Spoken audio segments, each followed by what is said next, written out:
Nunca olvidaré la primera vez que conduje por esa ciudad abandonada. Al principio, pensé que sería un paseo tranquilo, un lugar perfecto para explorar sin interrupciones. Calles vacías, edificios en ruinas, el viento moviendo los papeles y hojas secas. Pero pronto descubrí que no estaba tan sola como creía. Llegué a un cruce donde un semáforo aún funcionaba. Verde, amarillo, rojo, todo normal, excepto por una sensación que me erizó la piel. Cada vez que el semáforo cambiaba, parecía responder a alguien más, alguien invisible, alguien que estaba allí sin estar allí. Primero lo tomé como coincidencia. Estacioné el auto, esperé a que cambiara la luz, y avanzaba. Pero la misma sensación me siguió. Cada cambio de luz parecía medir mis movimientos, anticipar mis decisiones. Al día siguiente, volví con más curiosidad. Me detuve frente al semáforo en rojo, y de repente cambió a verde antes de que yo pisara el acelerador. Sentí un escalofrío recorrerme la espalda. No había nadie alrededor, ningún otro vehículo, ningún peatón, pero la luz reaccionó como si alguien estuviera allí, observando, manipulando. Cada cambio era demasiado preciso, demasiado intencionado. Intenté grabarlo con el celular. El vídeo mostraba la luz cambiando de manera normal, pero en mis manos, mientras lo revisaba, sentí la presencia. Algo invisible que se movía cerca del auto, un peso sutil en el aire, un frío que no coincidía con la noche. Los cambios de luz parecían comunicarse, enviarme mensajes, marcarme el ritmo de algo que no entendía. Con el tiempo, comprendí algo aterrador: el semáforo no obedecía a ninguna regla de tránsito. Cambiaba para alguien que yo no podía ver, alguien que existía en esa ciudad fantasma de manera intangible. Cada vez que me acercaba, cada vez que me detenía, sentía la manipulación. La luz se adelantaba o retrasaba, los cambios se prolongaban, me forzaban a esperar, a moverme, a estar exactamente donde alguien invisible quería que estuviera. Una noche, mientras esperaba que cambiara la luz, escuché un susurro apenas audible, como si viniera del propio semáforo: ahora no, espera. Mi corazón se aceleró, mis manos sudaban sobre el volante, y sentí que no estaba sola. No podía ver a esa persona, no podía medirla, pero su influencia era real, palpable. Cada cambio de luz era un recordatorio de que la ciudad fantasma no estaba deshabitada. Estaba llena de presencias que no podía percibir con los ojos, pero sí con la sensación de ser observada y controlada. Desde entonces, evito ese cruce. Pero sé que cada semáforo de esa ciudad funciona de la misma manera, cambiando para alguien invisible, siguiendo reglas que no entiendo, marcando tiempos y movimientos que no me pertenecen. Cada vez que paso, siento que alguien me está estudiando, calculando, asegurándose de que haga exactamente lo que esa ciudad silenciosa y sus habitantes invisibles quieren que haga. La ciudad está vacía, pero nunca sola. Y el semáforo es la prueba de que hay ojos que no ves, que toman decisiones que no comprendes, y que incluso en la soledad más absoluta, alguien o algo te está esperando, siempre un paso adelante.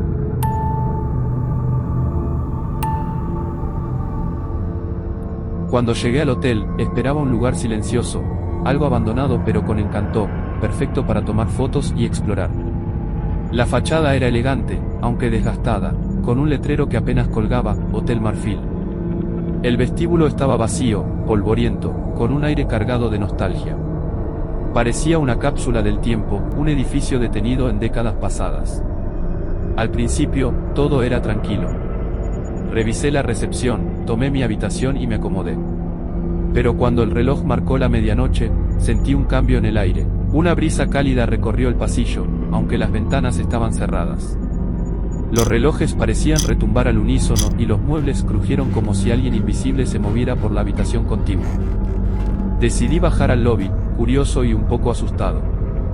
El hotel estaba completamente vacío, o eso creía. Entonces escuché los pasos. Primero suaves, luego firmes, siguiendo un patrón regular. Como si cada habitación estuviera siendo ocupada, pero no por humanos. Cada paso se detenía frente a la recepción, frente al bar, frente al ascensor, y luego desaparecía. No podía ver a nadie, pero la certeza de que alguien estaba ahí era absoluta. Al intentar registrar lo que sucedía, tomé fotos y grabé vídeos. En las imágenes no había nada fuera de lo normal, pero el micrófono captaba susurros leves, murmullos que parecían provenir de todas las habitaciones a la vez.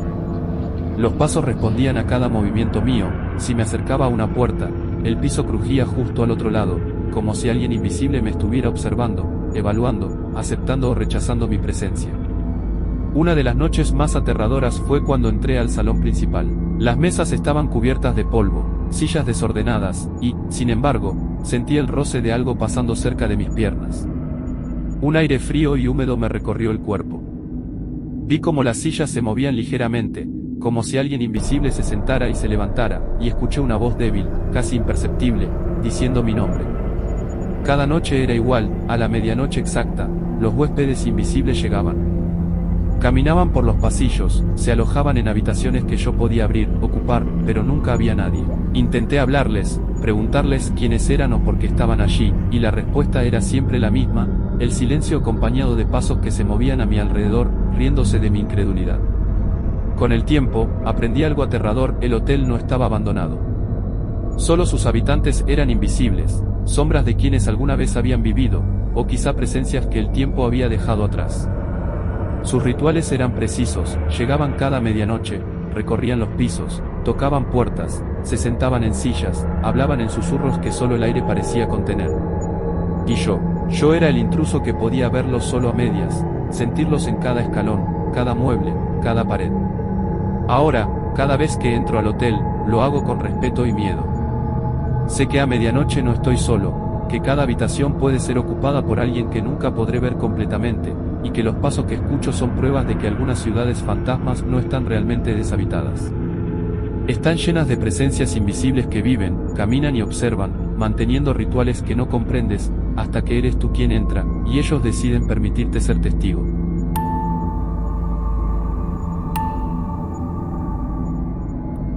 Nunca olvidaré el día que encontré esa tienda. Caminaba por una calle vacía, una de esas ciudades olvidadas por el tiempo, donde los edificios parecían dormidos y las ventanas vacías reflejaban mi soledad. Entre ruinas y fachadas deterioradas, la luz de un escaparate llamó mi atención. Una tienda pequeña, de madera oscura y vidrio empañado, con un letrero que apenas se leía: todo para ti. Al entrar, la sensación fue extraña. El aire olía a papel viejo, madera húmeda y un toque metálico que no pude identificar. Las estanterías estaban ordenadas, los productos alineados, y el silencio absoluto parecía aplastarme. No había nadie detrás del mostrador, o al menos eso creía.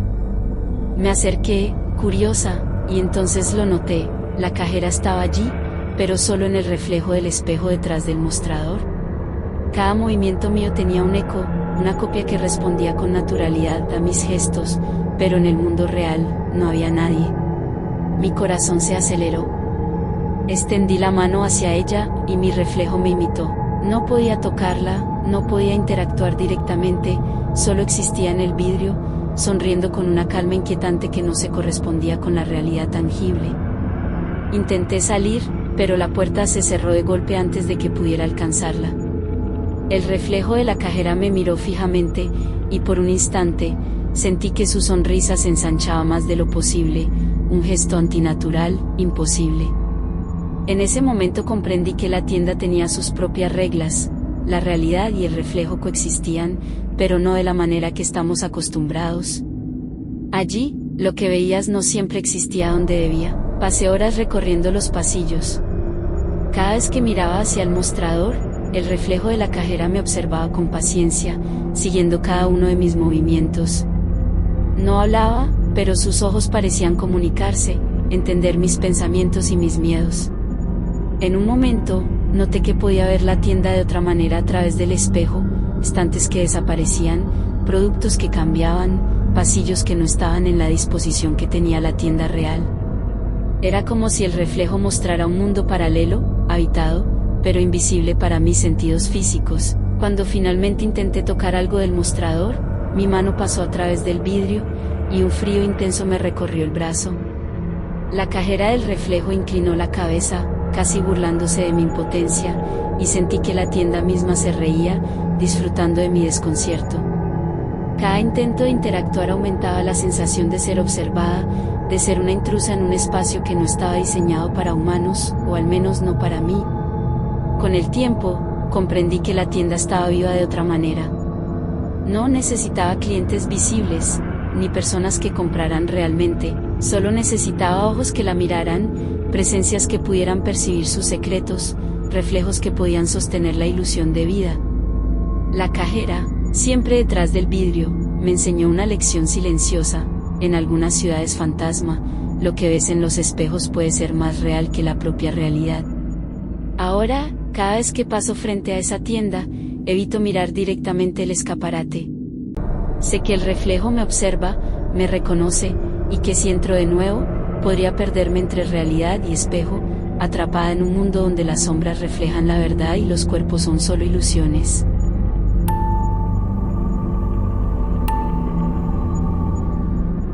Nunca olvidaré la sensación de caminar por esa calle. La ciudad estaba completamente vacía, edificios derruidos, ventanas rotas, paredes descascaradas y un silencio tan absoluto que podía escuchar hasta mi propia respiración retumbando en mis oídos. Al principio me sentí aliviado, creí que sería un paseo tranquilo, una oportunidad de explorar sin que nadie me molestara. Pero pronto me di cuenta de que algo estaba terriblemente mal. Huellas frescas en el polvo de la acera. Pisadas definidas, profundas, recientes, como si alguien acabara de pasar. Al principio pensé que alguien más estaba explorando la ciudad como yo, pero el lugar estaba desierto. Me detuve, miré a mi alrededor, y no vi movimiento. Ningún coche, ningún animal, ningún humano. Solo el viento moviendo papeles, hojas secas y las huellas, avanzando frente a mí como si fueran instrucciones que debía seguir. Decidí seguirlas. Cada paso que daba me llenaba de una mezcla de curiosidad y miedo. Las huellas avanzaban con una precisión imposible, marcando un camino recto entre los escombros y las calles desiertas. A veces, sentía un frío intenso que me recorría la espalda, como si alguien invisible me observara desde muy cerca, midiendo cada uno de mis movimientos. Las huellas no eran estáticas, parecían reaccionar a mí, acercándose a mis pies, como si el suelo bajo mis pies estuviera vivo. Giré en una esquina y el corazón me dio un vuelco. Las huellas continuaban, aunque no había nadie, y de repente algunas parecían duplicarse. Era imposible, el polvo estaba intacto y, sin embargo, podía distinguir pisadas adicionales que aparecían donde yo no había estado. Sentí que alguien invisible caminaba justo detrás de mí, siguiendo cada paso mío, sincronizando su ritmo con el mío. El miedo comenzó a apoderarse de mí. Intenté correr, pero las huellas también aceleraron, obligándome a sentir la presencia constante de alguien que no podía ver. Saqué mi teléfono para grabar las huellas y documentarlas. La pantalla mostraba solo polvo removido y marcas en el suelo, nada extraordinario. Pero mientras observaba, sentí un crujido detrás de mí, como si un pie invisible presionara la tierra con fuerza. El aire cambió, se volvió más denso, más frío, y un escalofrío recorrió mi columna vertebral. Miré hacia atrás y, aunque no vi a nadie, tuve la certeza de que alguien, o algo, estaba allí, siguiendo mis pasos, jugando con mi miedo. Cada calle que recorría ofrecía nuevas huellas, frescas, aún húmedas en apariencia, como si el tiempo no afectara su presencia. Intenté cambiar de ruta, volver sobre mis pasos o salir de la calle, pero siempre estaban allí, marcando un camino imposible, desafiando mi percepción de la realidad. Empecé a sentir que la ciudad no estaba vacía, que respiraba a través de esas huellas, que se movía y observaba, probando mi voluntad, midiendo cuánto miedo podía soportar. Al avanzar más, noté un patrón inquietante. Algunas huellas parecían dirigirse hacia lugares que yo no había visto antes, hacia callejones cerrados y edificios semiderruidos. La sensación de que alguien invisible me guiaba se intensificó. Sentía que si seguía esas marcas, terminaría en un lugar del que no podría regresar. El aire parecía vibrar con cada paso, y escuchaba leves crujidos y susurros que se confundían con el viento, como si la ciudad misma me hablara, advirtiéndome que retrocediera. Mi miedo alcanzó su punto máximo cuando llegué a una plaza central. Allí, las huellas se multiplicaron y convergieron hacia un punto, marcando un círculo perfecto en el suelo. Intenté ignorarlas y girar para salir, pero cada movimiento me devolvía al centro, como si la ciudad estuviera diseñada para atraparme. Respiré hondo y, por primera vez, hablé en voz alta: ¿Quién está ahí? El silencio me respondió, hasta que escuché un crujido detrás de mí, un paso que no era mío, acercándose lentamente, calculadamente, mientras otras huellas aparecían a mi alrededor, rodeándome, creciendo, como si el polvo bajo mis pies cobrara vida. Ahora sé que cada calle de esa ciudad fantasma está viva. Las huellas no pertenecen a nadie que puedas ver, pertenecen a la ciudad misma, a presencias invisibles que caminan y observan. Cada marca en el polvo es un recordatorio de que no estás solo, de que incluso en el abandono más absoluto, alguien te sigue, te estudia, y mide tus pasos. Y si decides seguirlas, corres el riesgo de adentrarte en un mundo donde la soledad es solo una ilusión. Y donde las huellas frescas en el polvo son la prueba de que la ciudad nunca deja de moverse, nunca deja de mirar.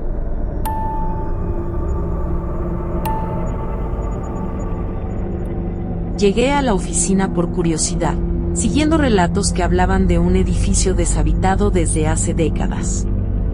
Era un bloque de concreto gris, con ventanas empañadas y un letrero oxidado que apenas decía Corporación Veraz desde 1975. Al cruzar la puerta principal, un olor a papel viejo, moho y algo metálico me golpeó. Todo estaba en silencio, vacío, con escritorios alineados y sillas que crujían suavemente con el peso del tiempo. Pensé que sería un lugar perfecto para explorar y tomar fotos. Al principio, todo parecía tranquilo. Caminé por los pasillos, revisé oficinas y pasé junto a cubículos cubiertos de polvo. Entonces lo escuché por primera vez, un sonido rítmico, claro, inconfundible, teclados golpeando. No podía creerlo. Miré a mi alrededor, no había nadie. Ni un empleado, ni un fantasma visible, ni movimiento alguno. Pero los teclados seguían sonando, como si alguien estuviera escribiendo frenéticamente. El sonido se acercaba, atravesando el silencio del edificio y llegando hasta donde yo estaba.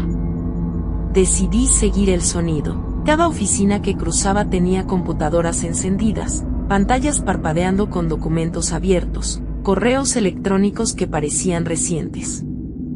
Las sillas se movían solas, como si alguien invisible estuviera sentado frente a cada monitor, escribiendo, borrando, corrigiendo. Intenté tocar un teclado y sentí un calor extraño bajo mis dedos, como si un cuerpo invisible presionara las teclas al mismo tiempo. El miedo comenzó a apoderarse de mí cuando entendí que no había manera de identificar a los que trabajaban allí. No eran sombras, no eran reflejos, eran presencias que se manifestaban únicamente a través del sonido, el movimiento de sillas y pantallas, y la sensación de ser observada desde cada cubículo.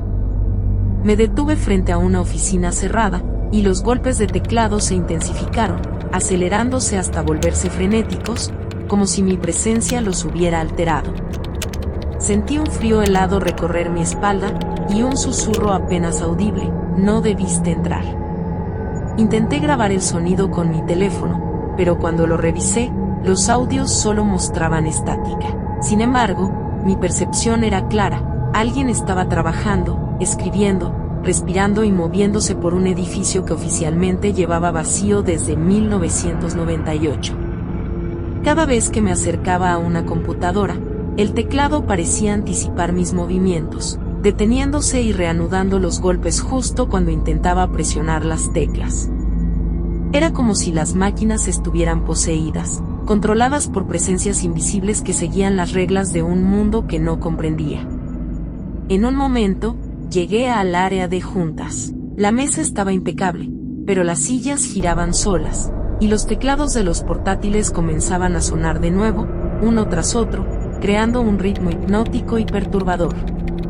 Sentí la necesidad de salir corriendo, pero cada vez que giraba hacia la salida, los teclados sonaban más fuerte, más cerca, sincronizados con mi respiración, como si la oficina misma me atrapara y midiera mi miedo. Con el tiempo comprendí algo aterrador: la oficina no estaba deshabitada. Sus habitantes no eran humanos, ni muertos visibles. Eran fragmentos de las almas de quienes trabajaron allí, atrapados entre teclas y pantallas, obligados a seguir cumpliendo tareas que ya no tenían sentido, repitiendo sus rutinas eternamente. Y yo, intrusa, había despertado su presencia latente. Cada paso que daba, cada sonido que escuchaba, me recordaba que algunas ciudades fantasmas no necesitan cuerpos para estar vivas. Basta con el eco de lo que alguna vez fue para que la vida, o algo parecido, siga respirando, escribiendo, observando. Desde ese día, evito pasar frente al edificio. Sé que, aunque las ventanas estén vacías, los teclados seguirán sonando cada noche, y que algún día, si cruzo la puerta, podría encontrarme atrapada entre rutinas invisibles, convertida en parte de una oficina que nunca se cierra, donde los empleados no descansan y el tiempo dejó de existir hace décadas.